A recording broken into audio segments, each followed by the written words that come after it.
வணக்கம். முருகப்பெருமானின் அருளால் இன்றினம் காணவிருப்பது திருப்புகழின் 27வது பாடல்.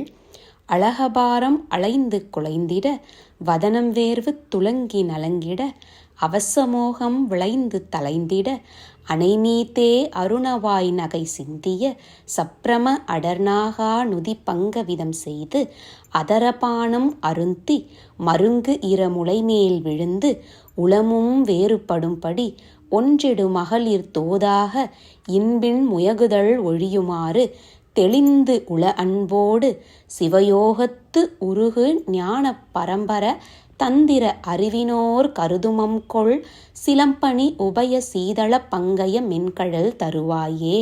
ஊந்தள் பாரம் அலைந்து குலைய முகம் வியர்வை தோன்றி மாசுபெற தன் வசமழியும்படி மோகம் உண்டாகி பிணங்க படுக்கையில் சிவந்த வாயினின்றும் சிரிப்பை வெளிப்படுத்தின களிப்போடு நெருக்கிய நகங்களோடு நுனிக்கொண்டு நகக்குறி பதியுமாறு செய்து இதழ்களிலிருந்து வரும் அந்த ஊறலை உண்டு இடையற்று போகுமாறு மார்பின் மேல் விழுந்து உள்ளமும் மாறும்படி செய்கின்ற விளைமாதர்களின் அந்த வஞ்சம் நிறைந்த இன்பத்தில் முழுகுதல் ஒழியும் வண்ணம் என்னுடைய மனம் தெளிந்து உள்ளம் அன்புடன் சிவயோக நிலையில் உருகுகின்ற ஞானமும் மேலான ஆகம அறிவும் படைத்த ஞானிகள் தியானிக்கின்ற அழகிய சிலம்பை அணிந்த இரு குளிர்ந்த தாமரை போன்ற மென்மையான திருவடியை தந்து அருள்க முருகப்பெருமானே என்கிறார் நம் அருணகிரியார்.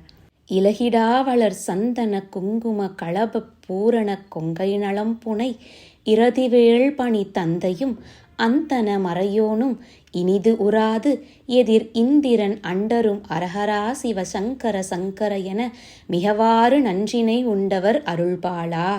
தளராது வளரும் சந்தனமும் குங்கும பூவின் களவையும் நிறைந்த மார்பின் அழகை கொண்ட ரதியின் கணவரான மன்மதன் தொழுகின்ற தந்தையாகிய திருமாலும் அந்தன பிரமனும் துன்புற அங்கு இருந்த இந்திரனும் தேவர்களும் அரஹரா சிவ சங்கர சங்கர என முறையிட மிகவாறு நன்றினை உண்டவர் அருள்பாலா.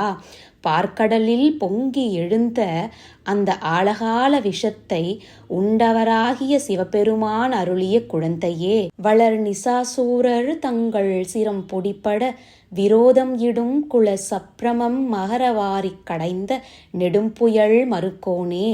வளர்ச்சியுற்ற அசுரர்களுடைய கர்வம் கொண்ட தலைகள் பொடிப்படுமாறு பகைமை காட்டிய நற்சிறப்பு பெற்றவனும் சுறாமீன்கள் நிறைந்த கடலை தான் ஒருவனாக கடைந்தவனும் நெடிய மேகத்தின் நிறத்தை கொண்டவனுமான திருமாலின் மருமகனே. வளரும் வாழையும் மஞ்சளும் இன்றியும் இடைவிடாது நெருங்கிய மங்கள மகிமை மாநகர் செந்தில் வந்து உரை பெருமாளே.